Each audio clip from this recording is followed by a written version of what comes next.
Hello, everybody, and welcome to another Destiny Movie Night Hangout. I'm your host, Mike, and I'm here with the lovely guest, June. Hi, June. Hi, How are you today? I'm here again. I'm fine. Thank you.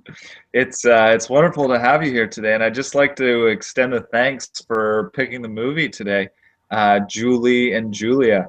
I'd never heard of it before, and I enjoyed it quite a lot. I had a little bit of a resistance towards it in the beginning, thinking like, "Oh, what's this about? Two women cooking?" Or yeah, I made some silly judgments about it initially, and was kind of like, "Oh, I don't know how this is gonna go." But yeah, I learned quite a lot, and definitely a lot of self-reflective points within there. Um, to give the viewers maybe who haven't checked out the movie yet a little review on it, June, can you give us basically a summary of the movie for the viewers? Uh, e- Meryl Streep uh, is acting in behalf of Julia Childs, and she went to France to learn some. Initially, she's with the husband, and the husband has got something to do there, and she did not have anything to do. She thought, I want to learn some cooking because she loves eating. And then, of course, on the other hand, Julie is a normal employee, and she was thinking of what to do. And she thought about blogging for 365 days, 524 recipes from Julia Child's cookbook. And of course, the story goes through the ups and downs, the failures, and then at the end shows you how what happened to these two people. One educated in the formal way in France, and Julie educated in her own way in using Julia Child's cookbook in her kitchen. And both of them at the end decided to write a book. Julia Childs, of course, uh, has another story in how she made her cookbook and how the editors tried to change the title and that. But overall, they both made a they both had financial success. That's what I can see. That's basically what it is. Cool. And another interesting point I'd just like to mention that I found quite interesting, if you will, was basically just the real starting point of both Julie and Julia. Like the movie kind of parallels their two lives because they're taking place at totally different times. Like it wasn't like, you know, Julia is just, producing this stuff and then Julie's like taking it in right away. It's like years later, but it's kind of showing the two stories side by side. And what I found interesting was it's kind of like both of them, Julie and Julia, were looking for, more meaning or more significance in their life in terms of like, what are they doing or, what's going on. Like you mentioned, Julia, with she basically didn't have a job anymore and was used to keeping busy doing things and you know starting to ask those questions like, well, what would I like to do with my time? Like, how would I, like to express myself? I have to do something. And it kind of started off as a joke almost because they were in France and they were there like basically through her husband's work. He's working for like the US Embassy and they're positioned in France. And she just really was in awe with the food so much there and was just almost like obsessed in a little bit of a way, kind of like a healthy obsession of just like like this food, like that's what I should do is focus on eating food every day and talking more about food. And it was kind of a joke because didn't know how to go practical about that. And then, similar story with Julie, where, it shows her working this kind of very unfulfilling job in a cubicle where she's dealing with unruly customers. who she doesn't really have the authority within her job to really do too much for them or tell them to go take a hike or anything like that. It's kind of like she's just a middleman messenger. And, cooking and baking, the two specifically, were just, such an outlet expression for her at the end of the day, that she could come home and, in the beginning she's making this like banana chocolate cream pie type thing, and she's saying like, oh, this is just like such a constant in my everyday crazy life with this work. Who knows what's going to happen, but when I mix the egg with the butter, it's always like a constant kind of thing. And she had a lot of just satisfaction in just working with the ingredients and making stuff. And the same point kind of came out for her, is like, wow, maybe I should do something more. I guess it came out through reflection with her peers, in seeing her peers are up to different things, and her one friend was writing this magazine article, and she was kind of irate about it, really, because it was kind of like a gossip column. Well, literally, it was kind of gossiping about her life and what she'd made of herself, by the time she was 30 years old, and her background was in writing also. And then, kind of serendipitously, through talking it out with her partner, what she likes, what she's, could do, the cooking point came through. And to me, it was really cool, because it just kind of showcased how, both these ladies at different times, just kind of took one step into following their passion, like something they're really interested in, and investigating it. What was interesting about Julia is that she signs up for a cooking class, and she's like, okay, can we get a little more advanced than this? Like, I know how to crack an egg now. Like, I know how to do these basic things. And then they're kind of telling her like, oh, well, you could do this, but you couldn't really do this. We have this expensive, chef course. And next thing you know, she's in the course that like wasn't expected to be there, and just making things happen. What's your take on that whole, just continuing to move within a point, and new things just opening up for yourself? Yeah, because in the beginning she tried enrolling in a hat kind of course, right? And make those hats and other things. And and then she ends up uh, enrolling in a cooking school. But my take on that is this: that in the beginning, I I was like that, like, well, no, this is not what I like to do, and this is what I like to do, because I kind of enjoy it, and the other ones I don't. But now I can see that I can actually um, work with anything, like if I get presented with a hat, I know I can look at it many different ways. I can create from it. I can uh, it, it's for me the key.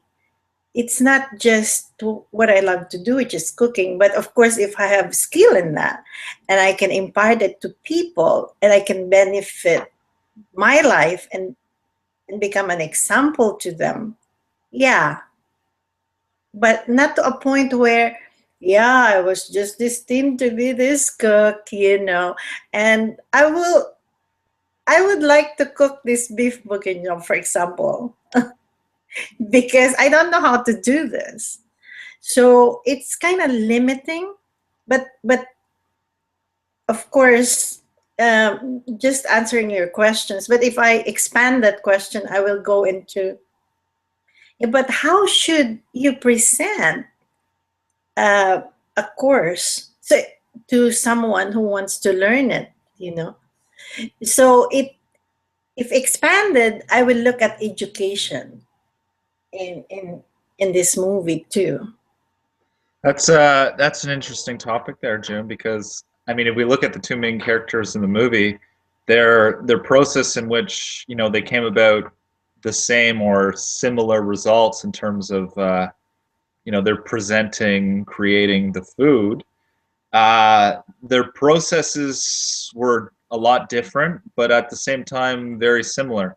From the perspective that Julia went through like the formal education, and she was like all about getting her diploma and just by the book, super competitive about it like that.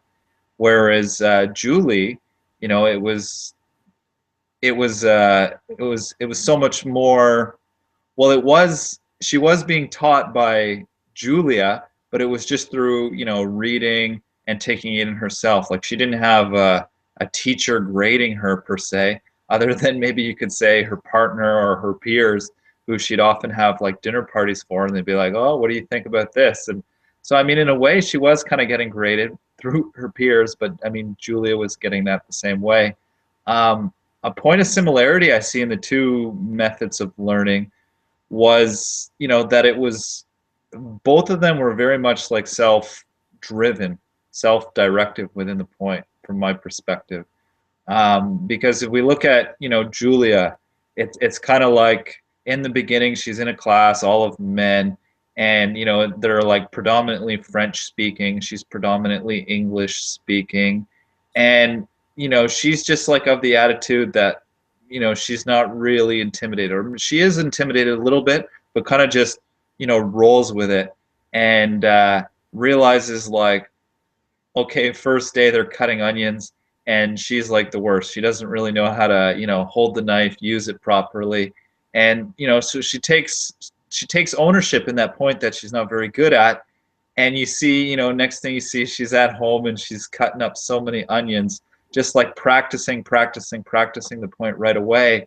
Not because of, she's fearful or whatever about her grade or whatnot, but because she's so competitive, I would say in a healthy way, about just wanting to do the best that she can do.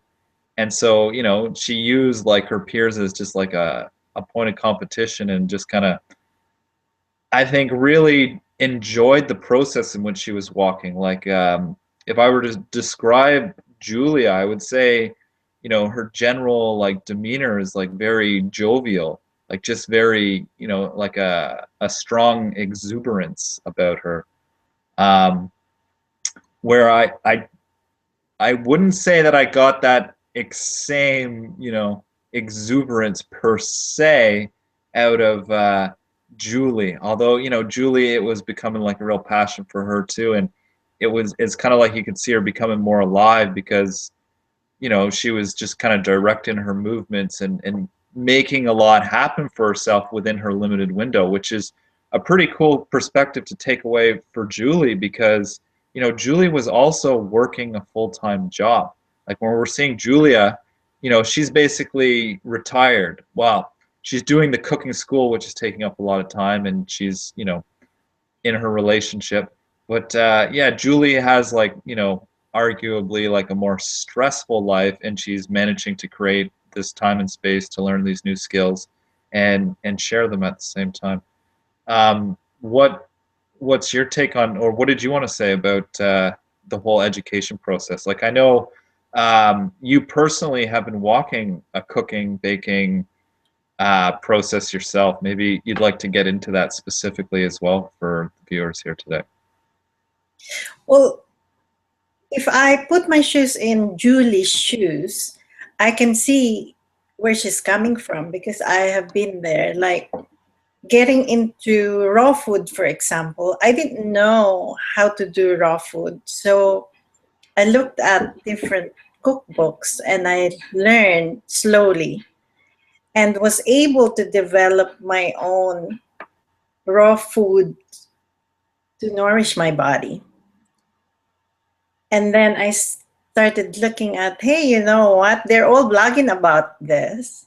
And they're in YouTube and they're making money out of this. But wait a minute, I have a process. This is aligned to that. And that's when I backed off a little bit and tried to put forward a little bit of what I learned. But I was in doubt. I was thinking, but is this aligned to, is this really the true starting point of cooking? So I'm in the middle, in the beginning, and then in the end, there are a lot of things there that I saw that I didn't want to go to, or I didn't want to blog about it because I saw s-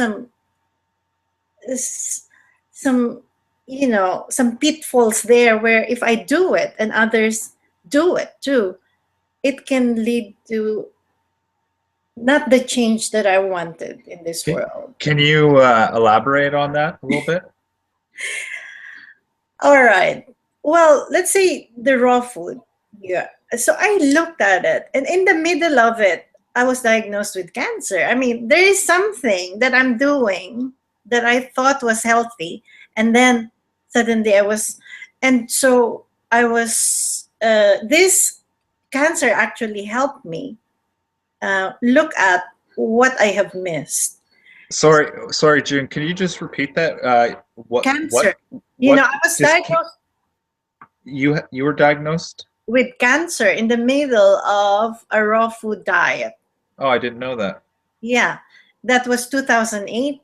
I healed myself, refused chemotherapy and radiation, but this led me to an investigation of healthy eating. Okay, so how long had you been experimenting with the raw, like strictly raw food diet before that? Maybe 2 years. Okay, and just another quick question.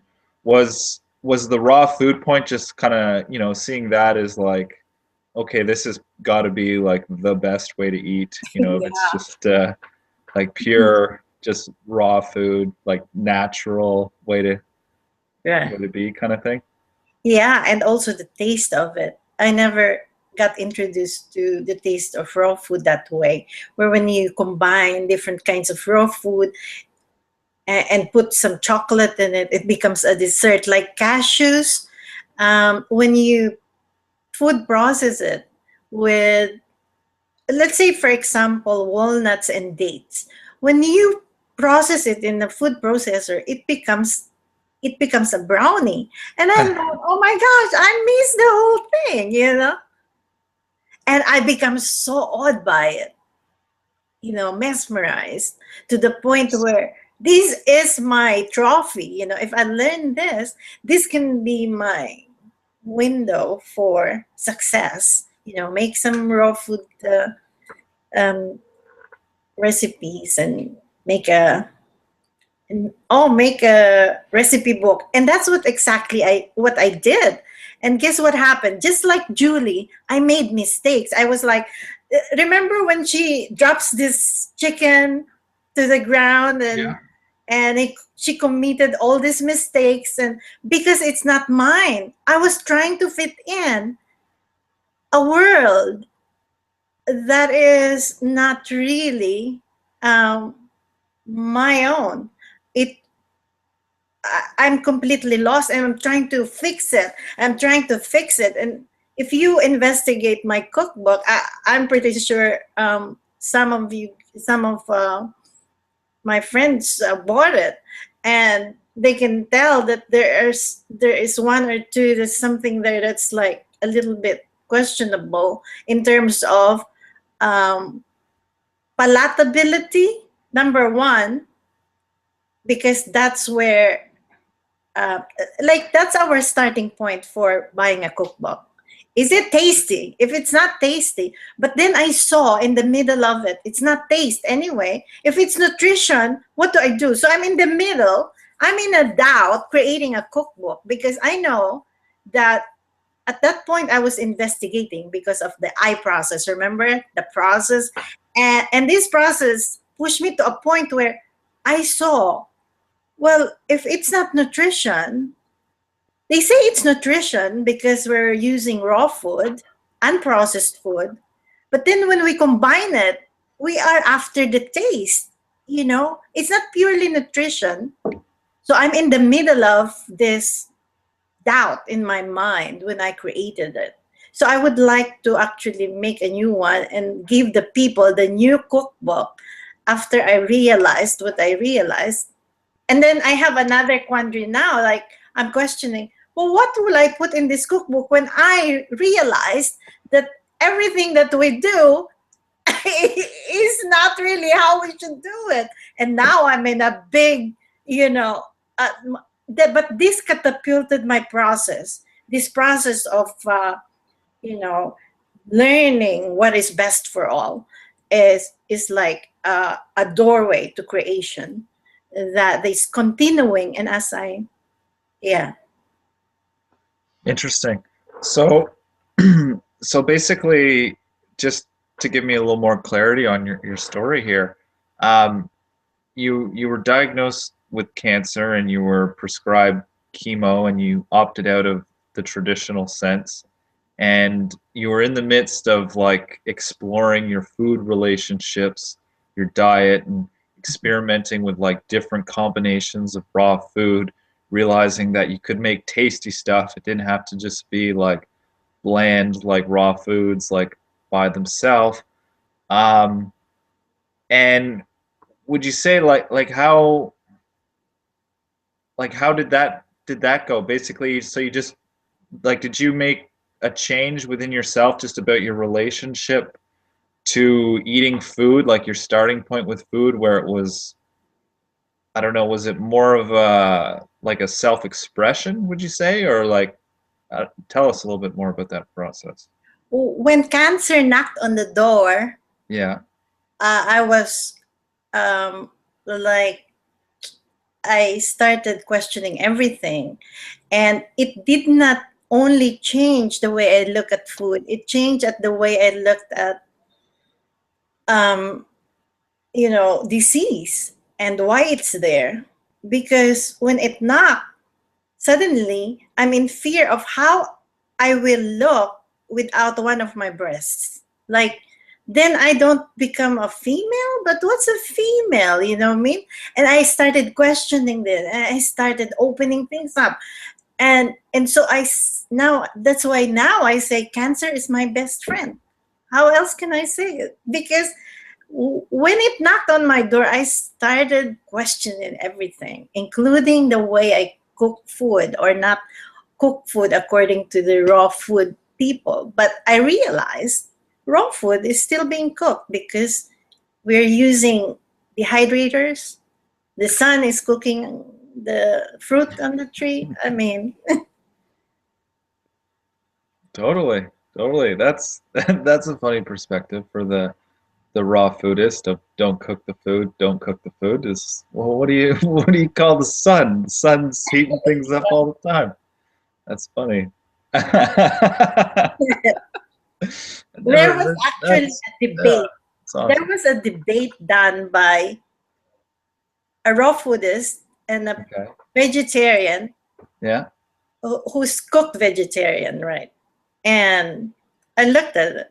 And at the end, the cooked vegetarian asked the raw foodist, you see, she said, do you really think that that life force does not reside in cooked foods?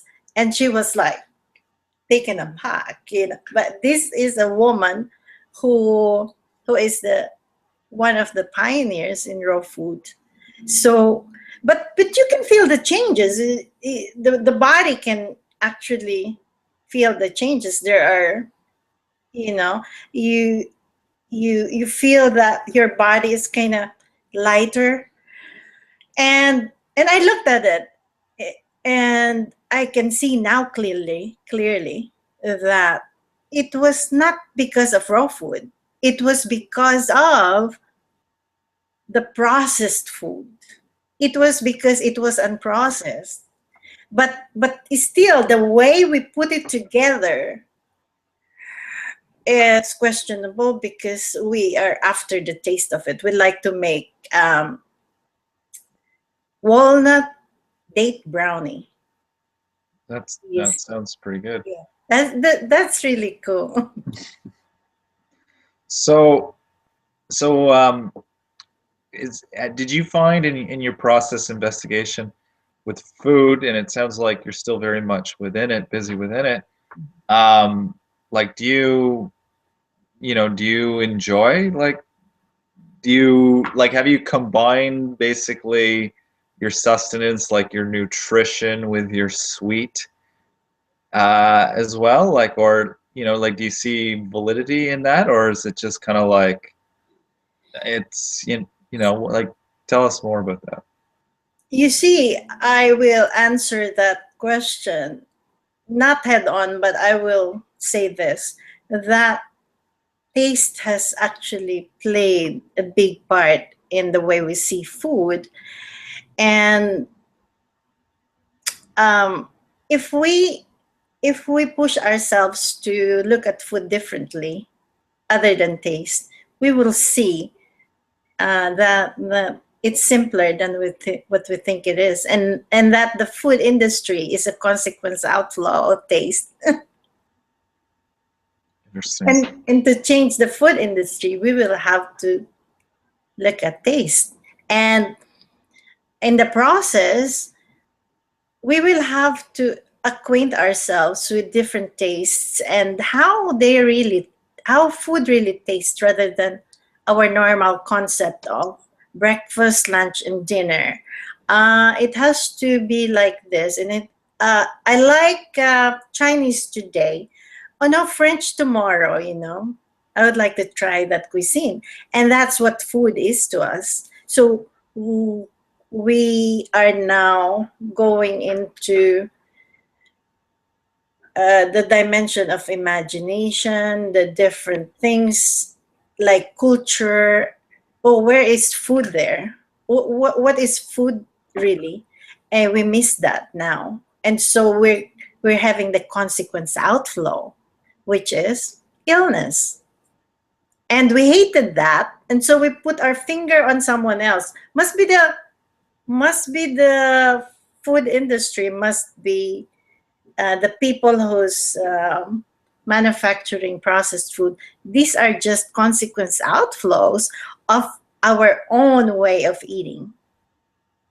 Right. Interesting. Um, yeah, just hearing you talk about like the specifics of those things, it reminds me, in the movie, like especially the character Julie, she talks about how, if she only had like 30 days left on Earth, she'd want to be eating like butter every day.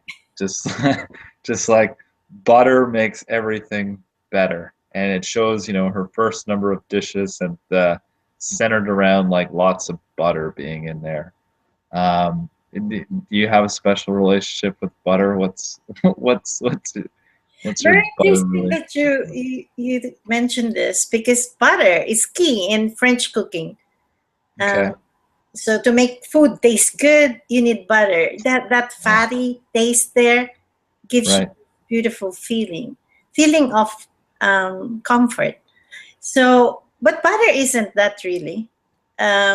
Anyway, when I was investigating breatharianism, which is not eating, right, which I did after I got healed from cancer, and I was thinking, if it was not the food, me or what I eat, because I pushed myself to a point where I thought I was eating healthy, and then I got diagnosed with cancer. Then I asked myself, well, it must not be the food. Then maybe I should try not eating.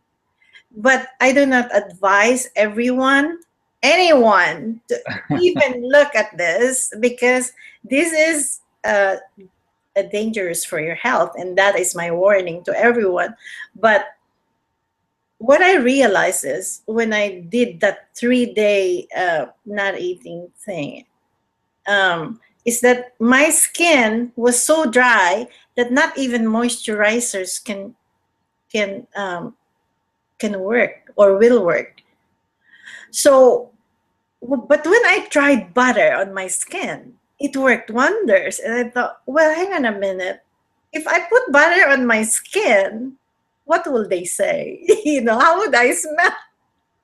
And, but see, again, if I ask that, I'm contradicting what I really found out. I mean, I really found out that I can use butter on my skin, and it will help it moisturize a little bit whenever it's dry.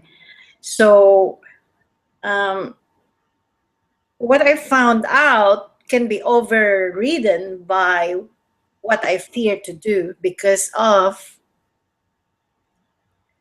um, me fearing what other people would say. So here in going back to this movie, I think that the key in educating ourselves about food is not the diploma, although you need that for reasons like investigating what the structure of the um, education what education structure is, so that one day we can make a better education system, you see. The key here is to investigate without justifying whatever fears that come up during that investigation. It is to investigate with an open mind and like a child, you know, investigate like a young kid, not a big kid, you know, like a young kid, you see. Interesting perspective, June. We have a question, or we have a comment that's just come in here. And for anybody else who's watching who was unaware of the point, we have a Q&A section. Well, yeah, a Q&A section that's open. Or if you just want to make a comment, you're able to do so. So we have a comment coming in here from Matt Bajornsty. And he says, cool points, June. One question. What, or what, here he says, one question. When you give a child a dish with, let's say, potato, meat, and vegetables, the child will combine all three things all three things at the same time, like adults. Oh, sorry, I misread his question. He's saying typically children will not combine all the three foods, like the meat, potatoes, the vegetables, where he says it's quite common for adults to combine all the same things. And then he says, until the parents learn the child to combine more foods at one on the fork, this is based on a taste, right? But will you suggest it's better to eat one thing at a time? And just also notes that awesome movie, by the way. Right. Thanks, Matt. I will not answer this head on because it's kind of bringing us to a lot of subjects in this one little time that we have. Right. So I will maybe direct this to a point where maybe we can see, you can see what I can see. You see, that food is alienated to us even if we eat it every day. That's to me that's kind of like being stupid about the whole thing, right? Why would you eat it every day and not be connected to food? Children, they try to connect with the food. I don't know where they're coming from, but you can see they eat one food and then they taste it, and then But putting my feet in a child's shoes, I would right now. That's exactly where I am. I'm going to the nitty gritty of food. Like I'm testing what does food taste like without all these spices.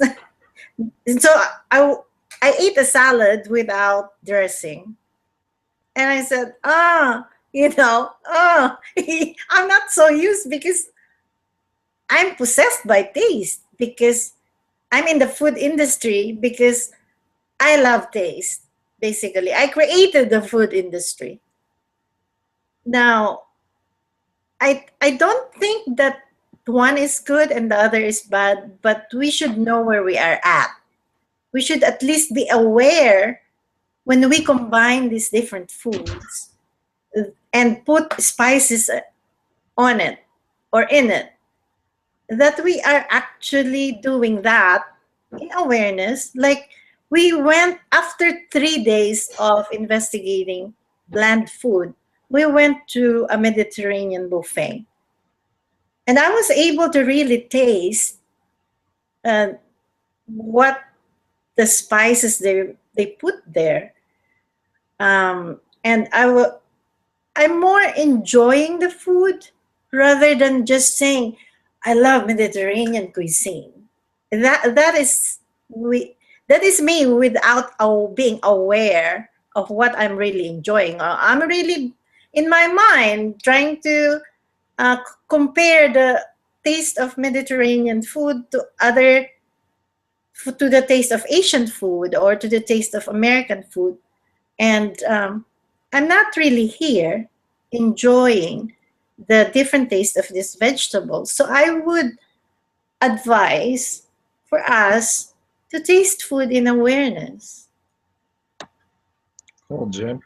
Um, yeah, I totally agree with you on that. I think I think it's okay to have, particular preferences. I think some people may, like one thing more than they like another thing, just as a preference.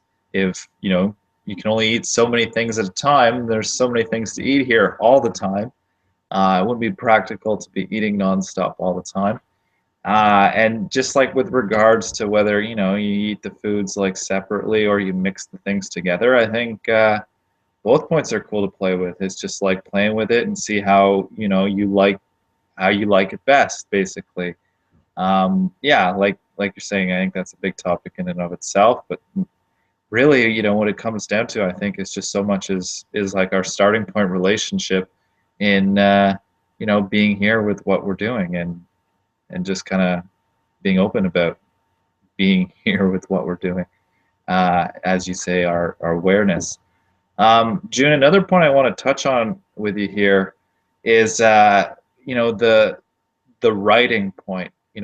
This obviously relates to the Destiny I process, as it's like specifically structured about writing specifics about ourselves as a way of slowing down so that we're able to look at ourselves, see different patterns play out within ourselves, and basically grow awareness within ourselves. Um, Also, though, specifically just how both characters in the movie were writing from a starting point of well, in a way sharing their process. It was just kind of like an ongoing thing, like different things would happen and it was just kind of writing it out. And have you found, like, for yourself, like, do you relate to this where that you see by slowing down to write, let's say, about cooking, because in one of our previous hangouts you mentioned that you were journaling your food intake, like on a daily basis, like a food diary.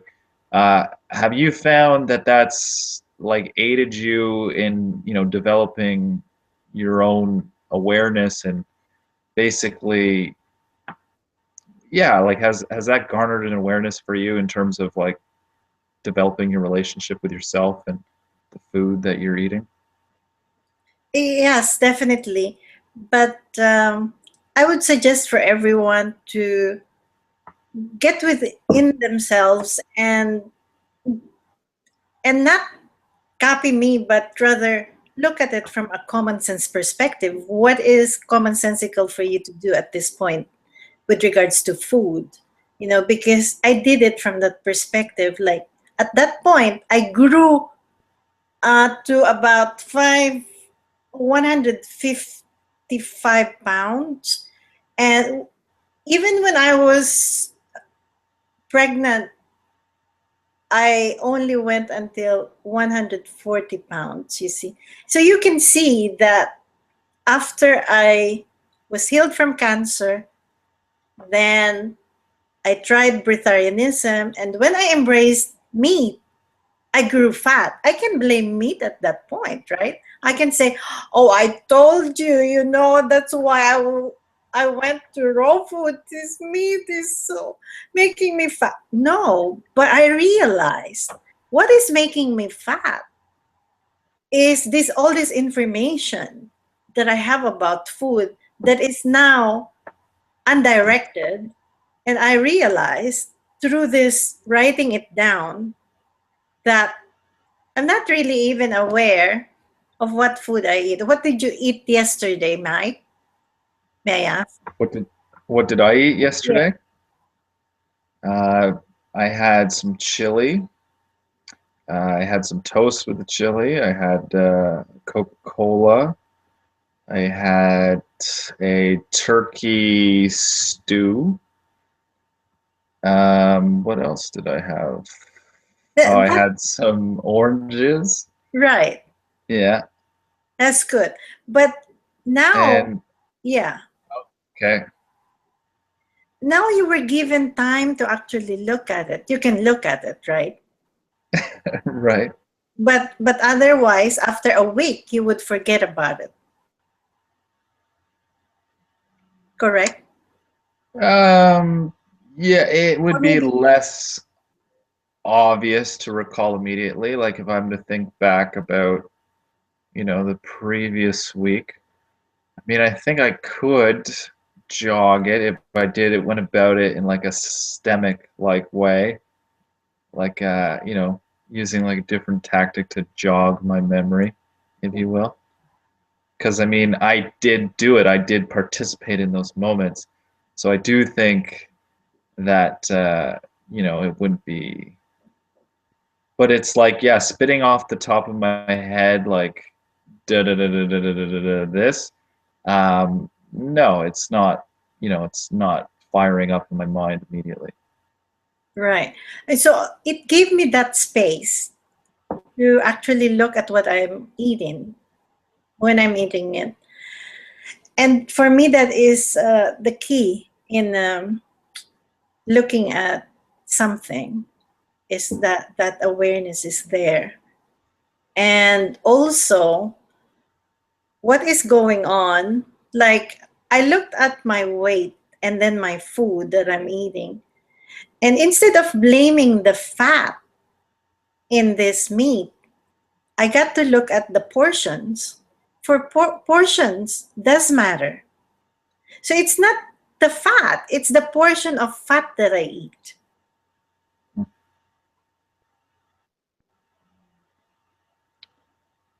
Interesting. Um, I think what's fascinating about just food relationships as a, general point is that we see so many different examples of different things working for different people. And I think that showcases that, the individuality of each person to a certain extent, that like we, all of our bodies have walked an individual process, if you will. And, we have a genetic history as well. It's not to say that it's impossible to perhaps, change our genetics or whatever, but I don't think collectively as you know, the human race, we're at that point where it's just, each of us are talking on a daily basis how we're, changing our genetics just like abracadabra type type thing. Um, so yeah, I do see that, it definitely is a very individual self-reflective process in terms of, what works for one, what works for another. And I think the important point within it all is really the self-honesty, is in, listening to our body, because our body's always communicating with us in terms of, how it's how we're feeling, how it's feeling. Like that, there's the connect there. It's like, the mind, body, and our beingness here. And I think that's really cool what you say about, creating, even just a little bit of time and space to really,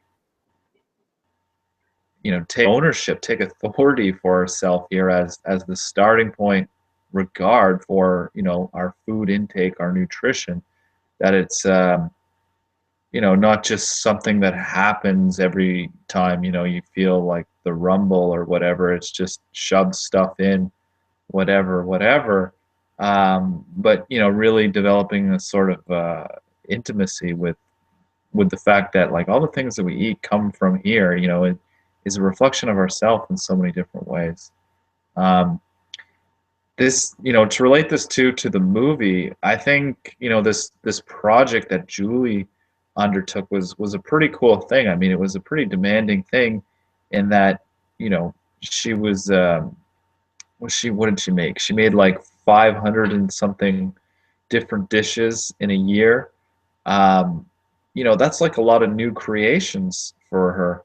And just going through that process of committing oneself to make, so many different things like on a day by day basis playing with it. Like it's not like she necessarily had the whole year mapped out before of this, but being more of a systemic, step by step process in that experimenting took place along the way, and a lot of learning definitely developed as a result of that and consideration about things. Like I remember one point in the movie where it was quite the process of what was it?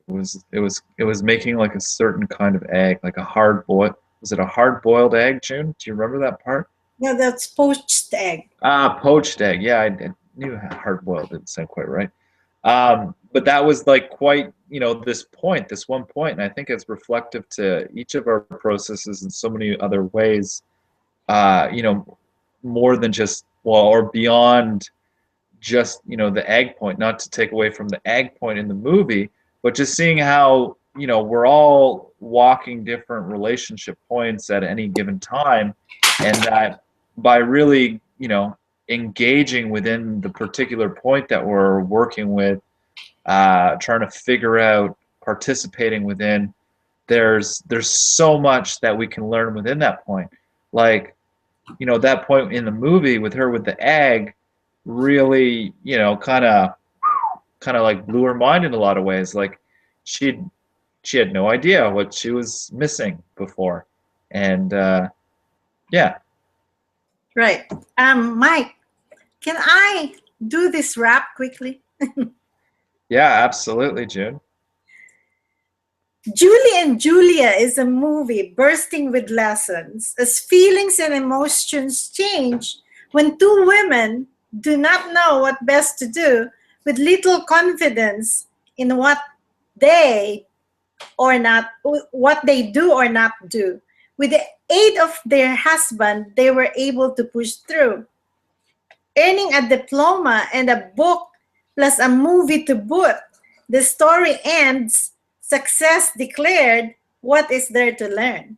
And how can we change the world? We are still cooking to survive in a world driven by desire. Taste becomes our fall.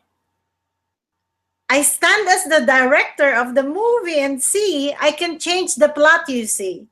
Put myself in the two cook shoes. I am Julie in the movie who does not know how to cook. I start teaching myself, not from anyone's cookbook. Using common sense, I end up making a plate that nourishes my structure. I am Julia in the movie, working in the kitchen. Using common sense, I am able to bond with the egg and understand the equality in structure.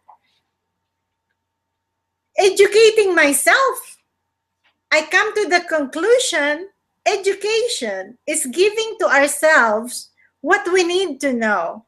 Get the gift, be an example, and stand for what is best for all. Nice.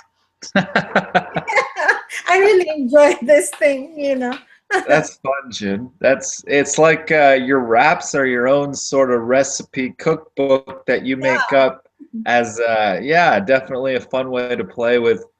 You know, I should have had we should have had you do your rap at the beginning as a way to like summarize the movie a little bit, because yeah, it's definitely kind of like a cool summary you gave us there. Awesome. Well, we're about at the end of our time here, June, for the hangout. Any final thoughts you'd like to share with everyone here today? Cooking is not just about humans. Cooking is about plants, animals, and human. Develop your relationship with the food you eat. And that is the biggest thing, the biggest message that I want to leave you all. Very cool, June. Very cool. Um, that's awesome. That's definitely a point I'd like to take on more for myself. Is just the whole exploration of my food relations and yeah, geez, who knows? Maybe that will be a point of blogging for myself as well to share. I'm not really sure where I'm going with that at the moment, but yeah, this movie definitely I found to be quite cool in just opening up considerations on the point of food relationships more and pushing myself to maybe create things beyond my comfort zone and realizing that that there's a process, a step-by-step process, and you can make some hiccups along the way, but that's part of the learning process as well. And but at the same time, it's you can read, you can make things like it's direction, direction, direction, very very structured. It's a word structuring sort of thing, and that's pretty cool because I mean a lot. Yeah, I haven't definitely pushed myself to make these, crazy, well, what I guess I would call crazy dishes in terms of things that I would define as hard because I guess it's only hard from the perspective that, I haven't done it yet. And yeah, that'd be a cool point to push myself on. It's funny. It's like I just started making blueberry pancakes for myself once in a while. I'd never made my own blueberry pancakes up until just a little while ago. I mean, I've eaten pancakes many times, but never made them myself. Yeah, and then I did banana pancakes too recently. Realized that I could make pancakes primarily with bananas. And just, fun little things. It's like such a play, as you say, with the food we use from day to day. And yeah, I think that's awesome. And I'd just like to reiterate the point also that I found cool from the movie was just that passion point coming through in expressing yourself with the things you participate in, and it's not just to be like just this one thing that you do or whatnot, but kind of like your whole life, like encompassing that word, that passion as who you are and participating in all the things, so that it's not just like a segregated type of thing that you got to be in this special environment or you got to be doing this one sort of movement or action, but that ourself here, we're the players all the time, and it is like our play, it's our movie, it's our script, it's our show. We're the star.